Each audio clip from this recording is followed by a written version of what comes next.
Why rubrics? Man, I really haven't had to have this conversation in such a long time, but it just really sparked an interest in me.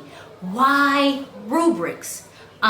Pretty much we already know or should know one of the best ways to really outline a performance that we want from children is to provide a rubric. It's fair, it's assessment, it's given an expectation, it's procedure, it's all of these things. But honestly, let's just look at it from a different lens. If I were to do a teacher observation on you right now, but never give you the criterion, how does that make you feel? Authentically, when I walk into your room, am I coming in now as a friend who's trying to make you better? Or am I coming in on a I gotcha? Well, if I never set up the grounds, I never gave you the expectation, I never gave you a chance to read it and to understand, I never gave you a chance to feel comfortable, would you see me coming into your classroom as an ally, a coach, a friend, a confidant? Or would you see me coming in as administration? Here they come again. What do they want this time? I know they're looking for the got you. Where's the one student that's going to get me in trouble? They come out with a vendetta. Rubrics are to help build an attitude and atmosphere of I'm here to support you. And here's the guidelines that help you go towards support. If you think about how you would react in that situation, now let's look at your students. You're giving them a task. And let's be honest, your entire role in their world is to judge them. That's what teachers do. We tell you what's wrong with what you're doing and how to fix it. So if I'm giving you a task or I'm telling you to do a presentation or there's an expectation you have to meet and I haven't given you the guidelines, the steps, the standards on how to meet them, what does that do about our relationship in the classroom?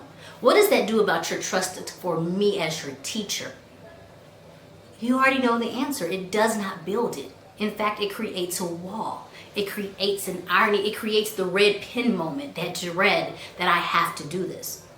And that's not what education's supposed to be about. It's a journey of us coming together to help impart knowledge on you.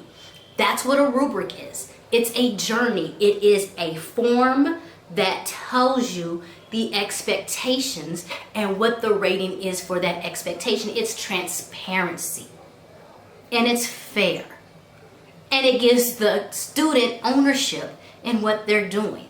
When we talk about why rubrics, it's not just about what study was given to ensure this. It's about building that character, building that relationship, and building a threshold where you and your students can come together and perform at the expectation or level that's given.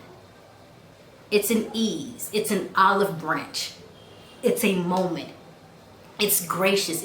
It's guidance. It's coaching. It's facilitation. It's all of those things that honestly you want. Because we all want to be better. We all want to do our best. But sometimes we just need help to get there.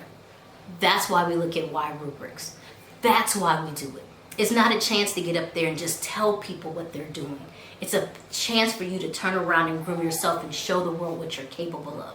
And I'm talking as a student because we want our students to soar. So that is why rubrics work. That is why it is a champion strategy to use in the classroom. It's because it is a building ground, block, wall, whatever you want to say.